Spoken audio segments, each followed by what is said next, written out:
All right, boys and girls, today we're going to talk about cholera. What is it anyways, and where did it come from? Where was the first documented case? So, date at the top, Monday, April 13th, 2020, title underlined. Good.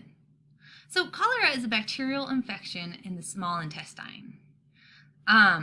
You get it from drinking water that's been contaminated with this bacteria. So, it's a waterborne bacteria. The symptoms include muscle cramps, vomiting, and diarrhea, and this leads to electrolyte imbalance and dehydration, which is ultimately what ends up killing people. Onset of symptoms occurs 5 hours to 2 days after exposure. So that means if someone had a glass of water that contained this cholera bacteria, after drinking the water, 5 hours later or 2 days later, they could experience symptoms. That's what we mean by onset. There are certain risk factors that make communities more vulnerable to this sort of infection, to cholera. Risk factors to communities include poor sanitation, climate change, and we'll talk a little bit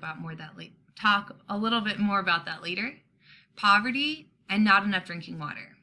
And as you'll find out, a lot of these risk factors are present together. So they increase the risk by having multiple risk factors in a community. The first documented case of cholera was in Bengal, India in 1816. So Bengal, India is in this corner, right over here, right on the border of Bangladesh.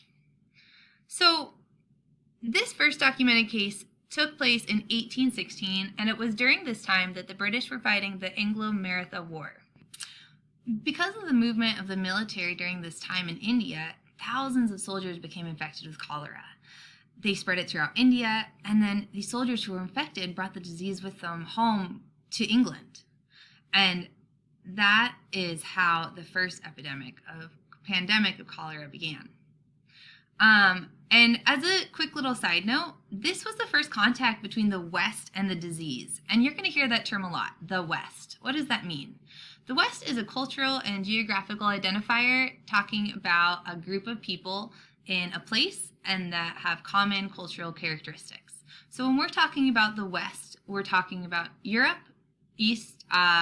west of Eastern Germany. Sorry about that. We're talking about France and England. We're talking about Spain. We're talking about the United States and Canada. That's the West. Okay, so we have common characteristics in our culture. We have things in our culture that make us look the same, the way we interact with each other, and then our practices in day-to-day life.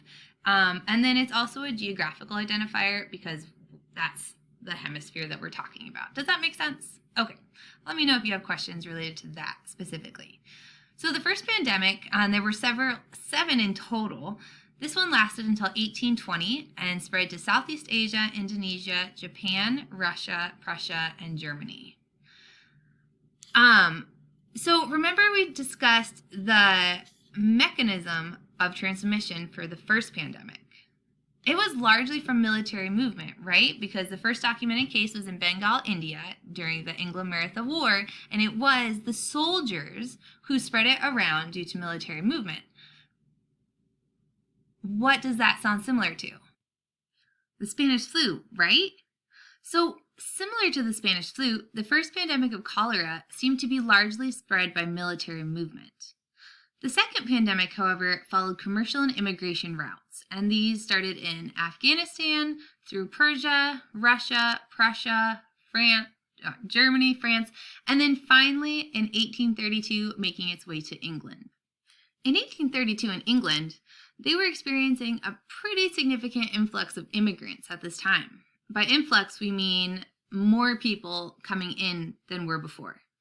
And this wasn't just England. This was happening all over the world, in Canada, in the United States.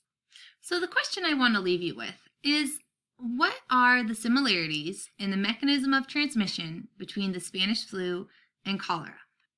I want you to think of how people were moving around between countries and within countries, and I want you to think about why they were moving around. Was it due to conflict? Was it due to commercial and immigration routes? Were there other motivators? So consider all of that. All right, good luck, and let me know if you have any questions.